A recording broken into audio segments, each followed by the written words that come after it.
भाई निर्मल जी आडिया साहब, आलोक जी सौंकिया साहब, राजू जी मंगोड़ीवाला, उपाध्यक्ष नीरज जी लूनावत, सचिव अशोक माहेश्वरी जी, नरेश अग्रोया जी, अजय गोदा जी, गोविंद अग्रवाल जी और यहाँ उपस्थित सभी ज्वेलर्स बंधु, मीडिया के मेरे भाई और इस कार्यक्रम में आए सभी मेरे भाई और बहनों, सबसे पहले मैं आप सभी को नमस्कार करता हूँ, आपका वंदन करता हूँ, आपका अभिनंदन करता हूँ।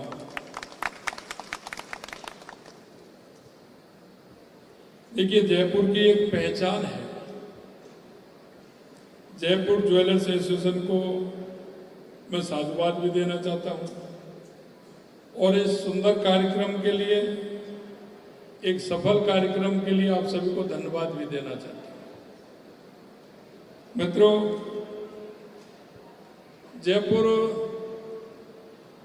जवाहरात के नाम से जाना जाता है, ज्वेलरी के नाम से जाना जाता है और जयपुर की पहचान आज की नहीं है।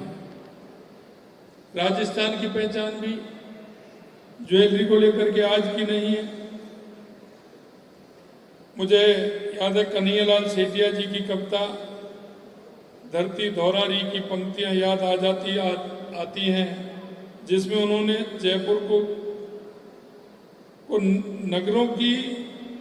जयपुर नगर को नगरों की पटरानी कहा था और जयपुर की ज्वेलरी और स्टोन इस पटरानी की शोभा और बढ़ा देते हैं।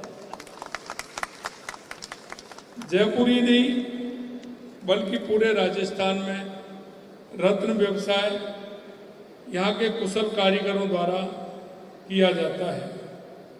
राजस्थान का इतिहास जितना पुराना है उतना ही हमारे आभूषणों का भी इतिहास है।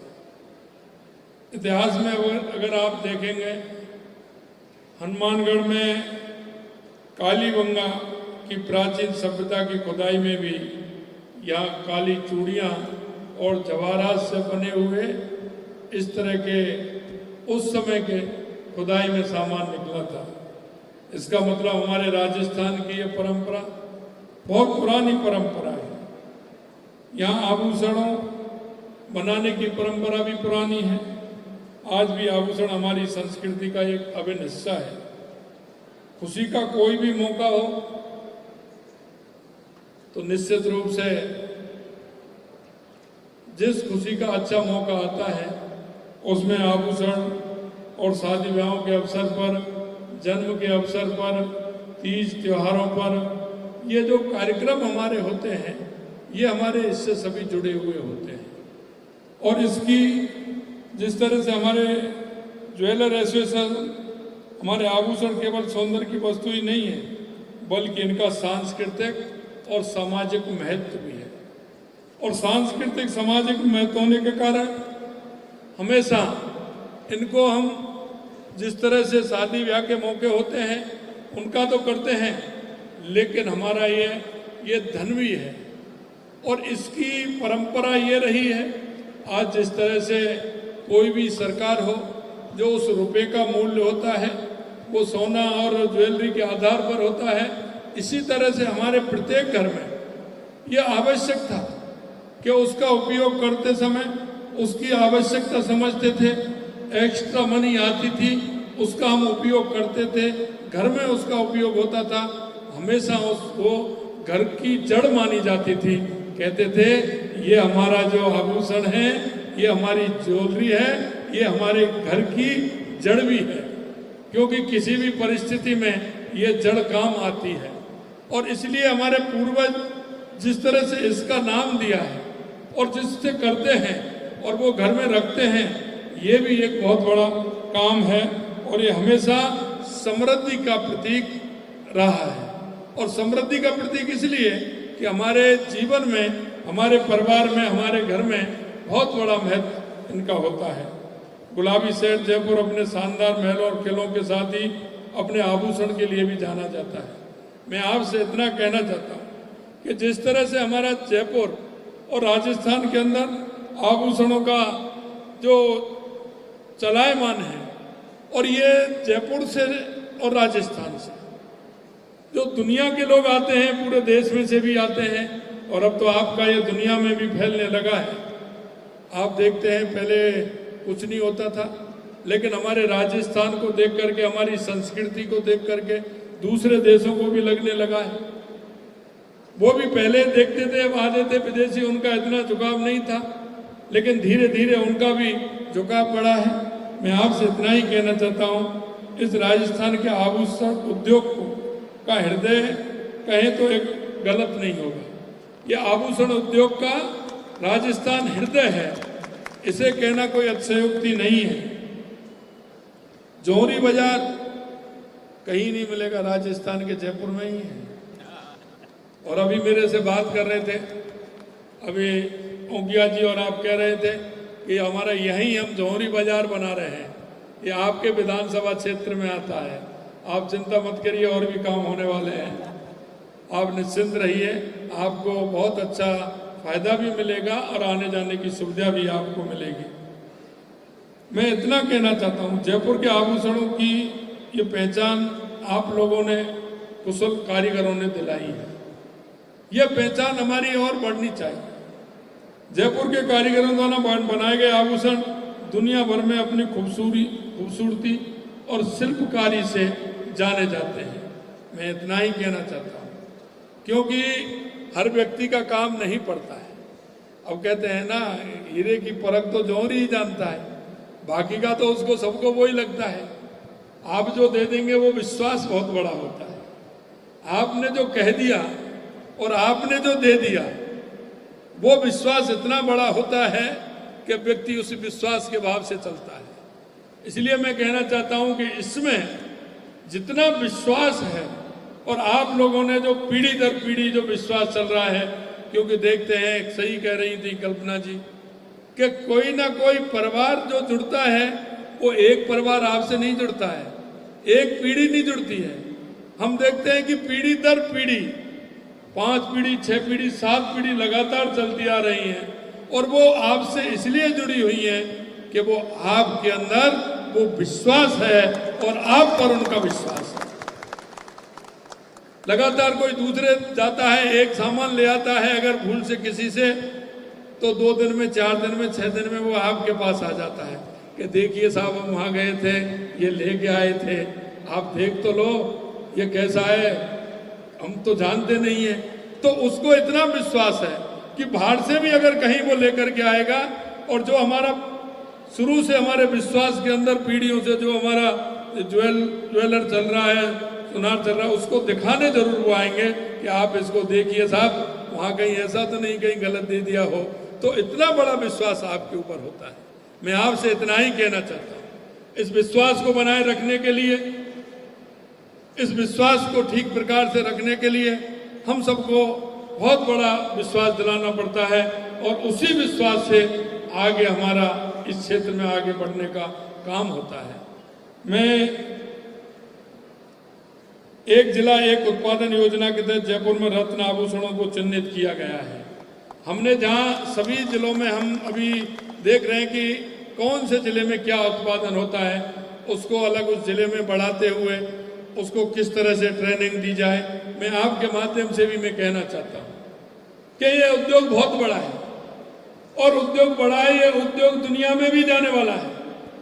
ये राजस्थान की और जयपुर की पहचान भी बनाने वाला है। हम आपको जो आप चाहेंगे वो हम करेंगे। हमारी सरकार पूर्ण रूप से आपके साथ है, आपके उद्योग के साथ है। लेकिन हम आपसे इतना चाहते हैं कि आने वाले समय में अब इस उद्योग को बढ़ाना है, क्योंकि ये ऐसा उद्योग है, ये हमारे पर्यटन से जुड़ा हुआ भी है।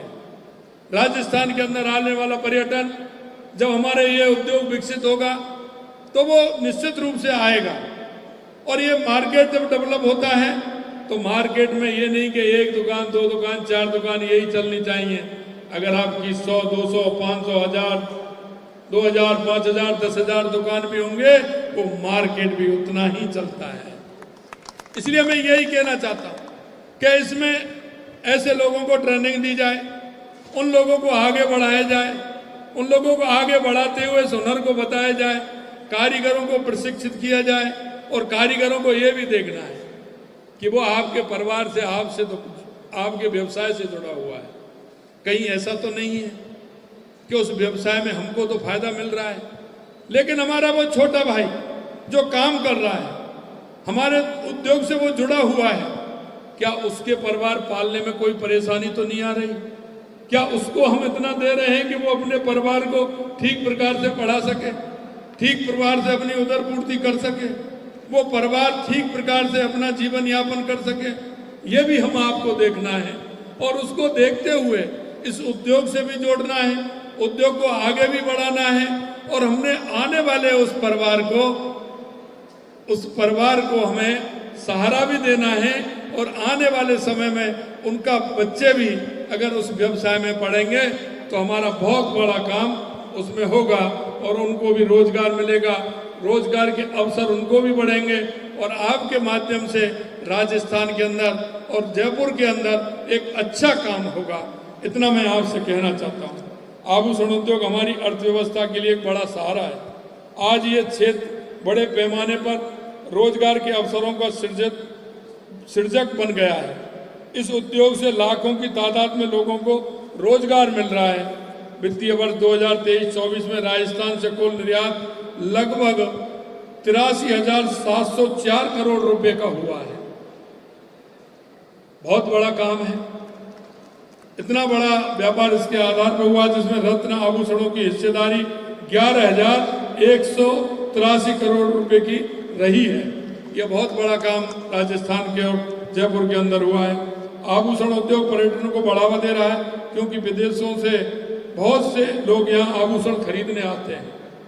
आपने कहा, सही कहा, निश्चित रूप से आने वाले समय में इंटरनेशनल फ्लाइट का भी हम यहाँ हमारे इसको एयरपोर्ट को बड़ा बना करके इसमें इंटरनेशनल फ्लाइट आए, जिससे कि आने वाले लोग यहाँ सीधे जयपुर आए और अपने आभूषण का जो उनका व्यापार है उसको बढ़ाने का काम करें। प्रदेश में होने वाले निर्यात में भी रत्न एवं आभूषणों का महत्वपूर्ण योगदान है। देश के यशस्वी प्रधानमंत्री नरेंद्र मोदी जी के नेतृत्व में हमारी केंद्र की सरकार ने सोने के आभूषणों के लिए हॉल मार्किंग को अनिवार्य बनाया, जिससे आभूषण उद्योग मजबूत हुआ है। हॉल मार्किंग ऐसा पैमाना है जिसे लोग खुद चेक कर सकते हैं। जैसा कि आप बता रहे थे, आपकी पहचान उसमें होती है और जब जयपुर की पहचान उसमें जाएगी और एक अच्छा काम हम करेंगे तो निश्चित रूप से हमारा उद्योग भी उसमें बढ़ेगा। प्रदेश में हम ये सुनिश्चित करने की कोशिश कर रहे हैं कि आभूषण क्षेत्र से जुड़े कारोबारियों को व्यापार करने में आसानी हो, ताकि इस क्षेत्र से जुड़े सभी उद्योग ईमानदारी और कुशलता से अपना व्यवसाय कर सकें। हमारी केंद्र की सरकार के साथ मिलकर जेम्स एंड ज्वेलरी पार्क स्थापित कर 1 लाख लोगों को रोजगार अथवा स्वरोजगार प्रदान करने का संकल्प लिया है। आपका ये भी काम जो आप कह रहे हैं, निश्चित रूप से सरकार पूर्ण रूप से सहयोग करते हुए इस काम को आगे बढ़ाएगी। आभूषण क्षेत्र को नई ऊंचाइयों पर पहुंचाने के लिए जरूरी है कि हमें अपने कारीगरों को मजबूत बनाना होगा। इस क्षेत्र में शोध एवं विकास में निवेश को बढ़ावा देना होगा। इसमें क्या हो सकता है और हम क्या कर सकते हैं? हमारा ये आभूषण परंपरागत है, लेकिन नई तकनीकी इसमें क्या आ सकती है? इसको और हम बढ़ाने का काम करें, इससे हमारे स्वरोजगार मिले, हमारे रोजगार के अवसर मिले, आने वाली पीढ़ियों को अच्छे अवसर इसमें मिल सके। मुझे विश्वास है कि यह बिजनेस टू बिजनेस सम्मेलन आभूषण क्षेत्र से जुड़े उद्यमियों को एक सूत्र में बांधकर इस उद्योग को नई ऊंचाई देंगे। और आपने जो ये यहाँ जिस तरह का कार्यक्रम रखते हैं, इससे बाहर से आने वाले हमारे सभी व्यापारी, दुनिया में हमारी पहचान इससे बढ़ेगी। निश्चित रूप से इसमें राजस्थान में और हमारे जयपुर में एक अच्छा काम आप सभी के सहयोग से मिलकर के होगा। मैं आप सभी को इस मौके पर आपने अच्छा कार्यक्रम आयोजित किया है।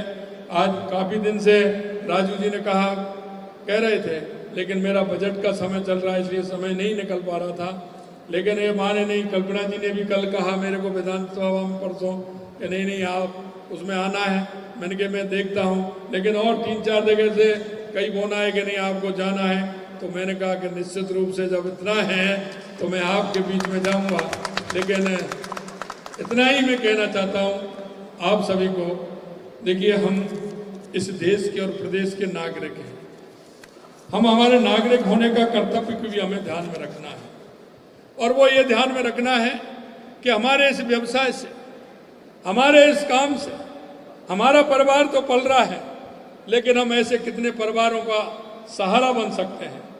अभी मेरे को बता रहे थे कि मेरे यहाँ 1,500 लोग काम करते हैं, 1,500 लोग काम करते हैं।